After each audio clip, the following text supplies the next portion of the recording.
What's going on, everybody? Third video of the day. Today I will be doing an album review for the Blueprint 3. A lot of mixed reviews from certain people. I won't say no names. Crazy. Um, but yeah, I'm gonna go ahead and give my review of the album. I got it. It leaked. I got bits and pieces of it, but I finally got the entire album. Been listening to it over and over again, giving it, the hard listen, or the, more closer critical listen of the album.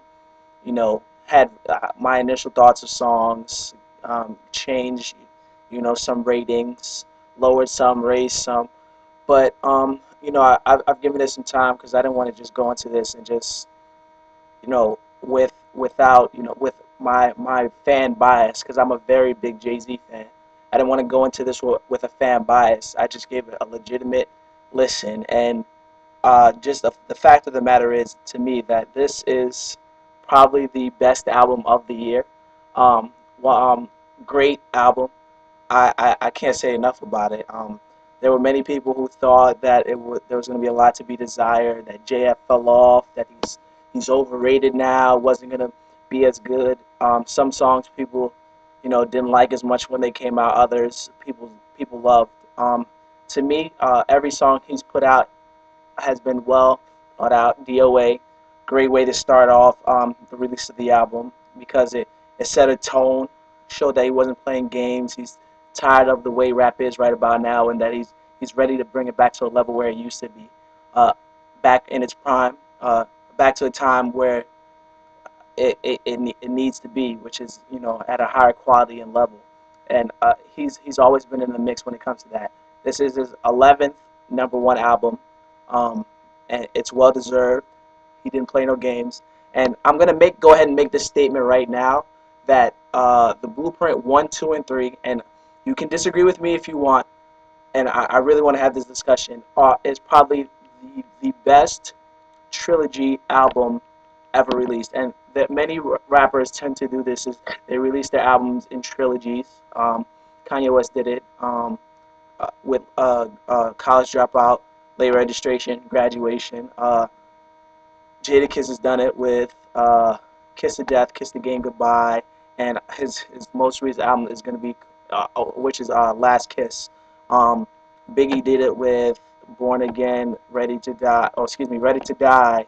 Uh, Ready to Die, Life After Death, and Born Again. Excuse me, I had to really think about that. But rappers tend to do their albums in trilogies. He also had a trilogy, In My Lifetime, Life and Times of S. Carter, and I'm drawing blank right now, but you guys know Volume 1, 2, Life and Times of S. Carter, but Volume 1, 2, and 3. So rappers tend to release albums in trilogies, and to me, the Blueprint 1, 2, and 3 is the best trilogy album set that ever, in my opinion. That's just me.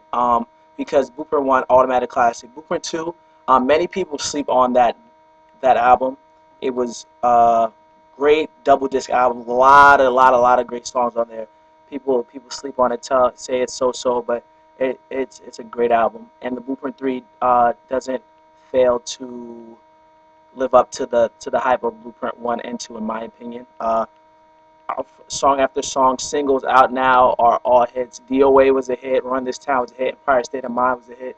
I mean, every station is bumping, you know, a bunch of songs off the album. Venus versus Mars. I'm not even that song is. I'm not even a big fan of the song overall, but it's still a great song. It's just it doesn't strike me as like the greatest song, but I still like lyrically. It's a dope song, very clever song, very well put together. I I am not a big Drake supporter, but I can respect off that. At one point, I just disliked the song completely, but I tried to be more open to it. That song I respect, and that I would say is on the lower end of the spectrum, and still to me a pretty good song. Other songs on the album, and these are songs I'm giving 4-star ratings, but they're still great songs. Thank You, 5-star song, love that song. Run This Town, obviously. Empire State of Mind, to me, is probably one of the best, if not the best, songs on the album. One of the best songs I've heard in a long time. It was my ringtone for a while. Another song I love on the album was featuring Kid Cudi, Already Home. Love the song "Hate" with Kanye. "A Star Is Born" with J. Cole. Uh, Talked about him in my classes in session videos, and he hasn't failed to deliver on that song. Holds his own, does his thing with Jay on the track. I mean, there isn't enough I can say from to me from beginning to finish. This album was very well put together. Um, the only song I'm not very fond of, beat wise, chorus wise, is "Reminder." Lyrically, the song is sick, but other than that, it didn't really strike me. That's the song I gave the lowest rating. That's actually the only song I gave a 3-star rating. Other than that, it's 4-star and up. My rating of the album overall is 4.5 stars. I no, I'm lying, 4.6. I would have gave it. I almost gave it. If Reminder was better, this might have got like I couldn't give it a 5 because I didn't give every song on the album a 5-star, but this I gave more 5 stars than anything else. So, but I mean, it's just there isn't enough I could say about to me how good it. To me, it's the best album of the year so far. I mean, I don't know if anything's gonna come out that's gonna trump it, but it's the album of the year. Um, so just let me know what you think. I want opinions on this. This is my way of saying that no, Jay-Z has not fallen off. He is not overrated. He is still the greatest rapper of all time. Thank you. But, just tell me what you think, your opinions, what you thought of the album, what's your favorite song on the album, just whatever you guys are feeling from it. Just let me know. Deuces.